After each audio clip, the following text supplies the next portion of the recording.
ہمارا یہ عمل جو ہم نے جمعیت علماء اسلام کے نام سے اس کا آغاز کیا ہے، اس سے قبل بھی جمعیت علماء اسلام پاکستان کے نام سے ہمارا عمل جاری رہا ہے، لیکن فرق اتنا کہ ایک زمانہ تھا جس میں ہم اپنے جماعت کے رہنما مولانا فضل الرحمان صاحب کو سمجھتے تھے اور اس کو مانتے تھے، باوجود کچھ اختلافات کے اس کے ساتھ رکھے جاتے تھے، لیکن جب تک ان کے یہاں اختلاف اور اعتراض سننے کا حوصلہ تھا، تب تک ان کے ساتھ چلنے کو ہم نے اپنی ذمہ داری سمجھا تھا۔ لیکن جب وہاں پر یہ ذہنیت پروان چڑھی کہ آج کے بعد کوئی کچھ نہیں کہے گا، کسی کی کوئی بات نہیں سنی جائے گی، تب ساتھیوں نے یہ آواز اٹھایا کہ سوال اٹھانے کا حق تو رسول اللہ صلی اللہ علیہ وسلم کے زمانے میں بھی حاصل رہا ہے، کیونکہ قرآن مجید کی آیت کا نزول ہوا تھا کہ استغفر لهم او لا تستغفر لهم ان تستغفر لهم 70 مرة فلن يغفر الله لهم۔ وہ لوگ جنہوں نے کلمہ نہیں پڑھا اور دین اسلام کو قبول نہیں کیا، اس کے بارے میں تم ایک دفعہ دعا کرو، تم 70 مرتبہ کرو، اس سے زیادہ مرتبہ کرو، تب بھی اس کے لیے دعا قبول نہیں کی جائے گی۔ لیکن اس کے باوجود جب عبداللہ ابن ابی ابن سلول مر گئے، پھر اس کے بیٹے نے درخواست کیا حضور نبی اکرم صلی اللہ علیہ وسلم سے کہ میرے والد کا جنازہ بھی پڑھائیں اور اس کو کفن بھی دیں۔ عبداللہ ابن ابی مشہور زمانہ رئیس المنافقین تھے۔ نبی اکرم صلی اللہ علیہ وسلم نے اپنے جبہ مبارک اس کے کفن کے لیے پیش کیا اور جنازے کے لیے آگے بڑھے پڑھانے کے لیے حضرت عمر فاروق رضی اللہ تعالیٰ عنہ نبی کریم صلی اللہ علیہ وسلم کو ہاتھ سے پکڑ کر فرماتے ہیں کہ یا رسول اللہ، قرآن نے ہمیں کیا کہا ہے اور آپ کیا کر رہے ہیں؟ تو نبی اکرم صلی اللہ علیہ وسلم نے فرمایا کہ قرآن کی اس آیت کے باوجود مجھے اختیار حاصل ہے۔ تو حضرت عمر رضی اللہ تعالیٰ عنہ فرماتے ہیں کہ پھر آپ کو اختیار حاصل ہوگا، ہمیں تو حاصل نہیں، آپ بھلے جنازہ پڑھائیں، ہم نہیں پڑھیں گے۔ اس منافق کے جنازے میں حضرت عمر شریک نہیں ہوئے، اور پھر اس کے بعد ایک اور آیت کا نزول ہوا کہ لا تقم علی قبرہ ابدا، اس طرح کے لوگوں کے قبر پر بھی کبھی کھڑے نہیں ہونا ہے۔ یہ ایک اختلاف۔ دوسرا اختلاف، حضرت عمر فاروق رضی اللہ تعالیٰ عنہ خلیفہ وقت، اور پھر کوئی کہتے ہیں کہ شامی چادر، کوئی کہتے ہیں یمنی چادر، یہ آئے تھے کپڑے اور تقسیم ہوئے صحابہ کرام کے درمیان، سب کو اتنے کپڑے ملے کہ اس سے پورا جامہ نہیں بنایا جا سکتا تھا، یا تو صرف کرتا سیلا جا سکتا تھا یا اس سے دھوتی بانی جا سکتی تھی۔ حضرت عمر فاروق رضی اللہ تعالیٰ عنہ جب خطبے کے لیے آئے تو اس کے ازار اور قمیص دونوں اس کپڑے سے بنے ہوئے تھے۔ ایک صحابی کھڑے ہوتے ہیں، فرماتے ہیں کہ یا عمر، امیر المومنین، آپ تب تک خطاب نہیں کریں گے جب تک آپ ہمارے سوال کا جواب نہیں دیں گے، اور اس سے سوال کرتے ہیں کہ ہم سب کو جتنا کپڑا ملا ہے کسی کا بھی پورا جامہ تیار نہیں ہوا، اس سے تیرا جامہ کیوں پورا تیار ہے؟ اور حضرت عمر رضی اللہ تعالیٰ عنہ نے حضرت عبداللہ ابن عمر کو بلایا اور کہا کہ ان لوگوں کی سوال کی وضاحت دے رہا۔ تو عبداللہ ابن عمر جو حضرت عمر رضی اللہ تعالیٰ عنہ کے بیٹے ہیں، انہوں نے یہ وضاحت دی کہ ایک کپڑا مجھے ملا تھا، ایک کپڑا ابا کو ملا تھا، تو نہ میرا کپڑا اس سے پورا ہو سکتا تھا، نہ ابا کا، میں نے اپنا حصہ بھی ابا کو دیا تو اس کا کپڑا پورا ہو گیا۔ یہ دوسرا، اس طرح کے کئی سارے اور بھی ہیں۔ تو وہاں پر حضرت عمر رضی اللہ تعالیٰ عنہ نے بھی اس صحابی کو سرزنش نہیں کیا، اور نبی کریم صلی اللہ علیہ وسلم نے بھی اس سوال پر حضرت عمر کی سرزنش نہیں کی۔ لیکن جب ہماری جماعت کی قیادت کی خواہش یہ ہوئی کہ کوئی سوال نہیں کرے گا، تو یہ اجارہ داری اور فرعونیت تھی۔ فرعونیت کی طبیعت یہ تھا کہ کبھی بھی کوئی میرے بارے میں نہ بولے، نہ سوچے، نہ سوال کرے۔ فرعون کو ہم جانتے ہیں کہ اپنے زمانے میں مصر کے بادشاہ کو کہا جاتا تھا، لیکن تعلیمات قرآنی سے ہمارے لیے یہ واضح کیا گیا ہے کہ فرعون کسی شخص معین کا نام نہیں ہے، بلکہ یہ ایک کردار کا نام ہے۔ وہ ایسا کردار کہ اپنے اختیار کو اتنی وسعت دے اور اپنے اختیار کو اس قدر ناجائز استعمال کرے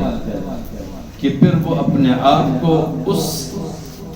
حق کا حقدار مانے جو صرف اللہ تعالیٰ کو حاصل ہے،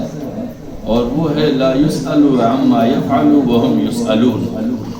کہ وہ جو کچھ بھی کرتا ہے اس کے کرنے پر کوئی اس سے سوال نہیں کرے گا، اور وہ جس سے چاہے سوال کر سکتا ہے۔ اور یہ صرف اللہ رب العزت کے شایع نشان ہے کہ وہ جس سے بھی پوچھنے پہ آئے تو وہ پوچھ سکتا ہے، لیکن کسی کو یہ حق حاصل نہیں ہے کہ اللہ رب العزت سے پوچھے۔ لہٰذا جب بھی کسی معاشرے میں یہ ذہنیت پیدا ہونے لگتی ہے تو تب سمجھا جائے کہ اس معاشرے میں ایک نئے فرعون نے جنم لیا۔ اور پھر صرف فرعون نہیں ہوتا، فرعون کے ساتھ حامان بھی ہوتے ہیں، فرعون کے ساتھ قارون بھی ہوتا ہے۔ حامان وہ لوگ ہوتے ہیں جسے وہ چن کر اپنے اطراف میں رکھتے ہیں، اور اس لیے رکھتے ہیں کہ جو ذہن وہ عام کرنا چاہے، حامان کے ذریعے سے اس ذہنیت کو لوگوں کے ذہنوں میں ڈالا جائے اور رائے عامہ ہموار کیا جائے، عام لوگوں کی ذہنیتوں کو اس کے موافق کیا جائے، اور پھر اس فرعون کی مرضی کو لوگوں پر ان حامانوں کے ذریعے سے مسلط کیا جائے۔ ہمارے ملک کی سطح پر ہم نے فرعونوں کا جائزہ لیا ہے کہ ہمارے ہر زمانے کی فرعون میں جب بھی ملک پر کوئی قانون مسلط کرنا چاہا ہے، اس قانون کے لیے انہوں نے پارلیمان کے نام سے ایک عمارت سجائی ہوئی ہے، اس کے اندر جتنے ممبران براجمان ہیں وہ سب حامان کے کردار کے حامل ہیں۔ انہوں نے ہمیشہ یہی کردار ادا کیا ہے کہ ہمارے ملک پر مسلط قوتوں نے جب بھی ایسا قانون لانا چاہا ہے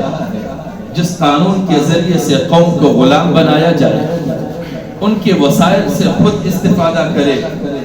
قوم کو مجبور سے مجبور تر بنایا جائے،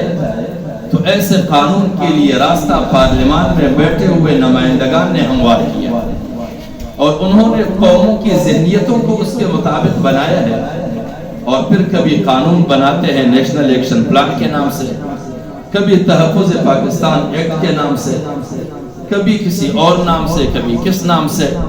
اور ان قوانین کے تحت عام لوگوں کے بچے لاپتہ ہوتے ہیں، عام لوگوں کے گھروں کے در و دیوار اور چادر پامال ہوتا ہے۔ اور ان سارے قانون سازی کے لیے اس زمانے کے پارلیمان میں بیٹھے ہوئے حامانیوں نے کردار ادا کیا، اور فرعون کی اس طاقت کے ذریعے سے اور حامان کے اس مکر و فریب کے ذریعے سے ہمارے ملک کے قارون پروان چڑھے۔ قارون وہ طبقہ ہے جس کے پاس حرام کا سرمایہ موجود ہے، اور وہ سرمایہ اپنے کمال اور کردار کے نتیجے سے اس کے ہاتھ میں نہیں آیا، بلکہ یہ سارا سرمایہ اس کے پاس اقتدار پر براجمان فرعون کے سہولیات کی وجہ سے اور پارلیمان میں بیٹھے ہوئے حامان کے ناجائز قانون سازی کے نتیجے میں ان کے پاس مال کی فراوانی ہوتی ہے۔ حکومت اپنے وسائل قارون کے مال میں اضافے کے لیے استعمال کرتے ہیں، اور قارون اپنے سرمایہ کو پارلیمان میں بیٹھے ہوئے حامانوں کی کفالت اور فرعون کی اقتدار کو طوالت دینے کے لیے استعمال کرتے ہیں۔ یہ تین جب ایک ساتھ ہو جاتے ہیں تب انہوں نے ہمیشہ ملک اور قوم اور عوام کو غلام بنایا ہے، اور جب عوام اس غلامی پر رضامند ہو جاتے ہیں تو وہ فرعون کا قوم بن جاتا ہے، اور جب قوم فرعون اور قارون اور حامان تینوں سے بیک وقت برسر پیکار ہو جائے تو وہ حضرت موسیٰ علیہ السلام کے معاونین بن جاتے ہیں اور فرعون کے لشکر کو حامان اور قارون سمیت زمین بوس کر دیتے ہیں۔ لہٰذا اللہ رب العزت نے قرآن مجید میں اس طرح کے حکایات جو بیان کیے ہیں وہ اس لیے نہیں ہے کہ ہم گزشتہ اقوام کے حالات کو پڑھ کر صرف یہ کہیں کہ یہ کتنی بدبخت قوم تھی، کیا انجام سے ان کا پالا پڑا، بلکہ یہ اس لیے بیان کیے ہیں کہ ہم ان کے کرداروں کو پڑھ کر اپنے معاشرے میں، اپنے ملک میں، اپنے قوم کے درمیان اپنے فرعونوں کو پہچانیں، اپنے حامانوں کو پہچانیں اور اپنے قارونوں کو پہچانیں۔ لہٰذا اس زمانے کے جتنی جماعتیں ہیں ان کے رہبر و رہنما یہ اس زمانے کے فرعون ہیں، اور ان کی جماعتوں میں ان کی قیادت میں چلنے والے وہ نمائندگان جو پارلیمان تک پہنچے ہیں وہ ان کے حامان ہیں، اور جن کے سرمایے ان لیڈرشپ کے تقویت کے لیے صرف ہوتے ہیں یہ اس زمانے کے قارون ہیں، اور جو نیچے ان کے عہدیداروں کی صورت میں آپ کو نظر آتے ہیں یہ اس زمانے کے فرعون اور حامان اور قارون کی غلامی میں زندگی گزارنے والے ہیں۔ ان کو آپ جس سمت میں نکالیں اس کے اندر غلامی اس قدر سرایت کر گئی ہے کہ انہیں آزادی کا ذوق نظر نہیں آتا۔ حضرت موسیٰ علیہ السلام نے جب اپنے قوم کو نجات دلایا، فرعون کی غلامی سے نکالا، دریا عبور کروایا، اور انہوں نے وہاں پر کچھ لوگوں کو دیکھا جو بت کی پوجا کر رہے تھے، تو اس قوم کی وہ پرانی بیماری اور وہ پرانی جو اس کے اندر جراثیم موجود تھے وہ پھر سے ابھر آئے، اور وہ کہنے لگے کہ یا موسیٰ اجعل لنا الہا کما لہم آلہہ، اے موسیٰ علیہ السلام ہمارے لیے بھی ایسا ایک خدا بنا لیجئے جیسا ان لوگوں نے بنا کے رکھا ہے۔ لہٰذا ہماری قیادتیں ایسی نہیں ہونی چاہیے، جتنا عرصہ ہم نے بندوں کی بندگی میں گزاری ہے اب ہمیں دعا مانگنی چاہیے کہ پھر سے ہم کسی کی بندگی میں نہ جائیں، ایک ہی ذات کی ہم بندگی کریں، اور اس ذات کی بندگی کے نتائج میں دیر ہے، اندیر نہیں ہے۔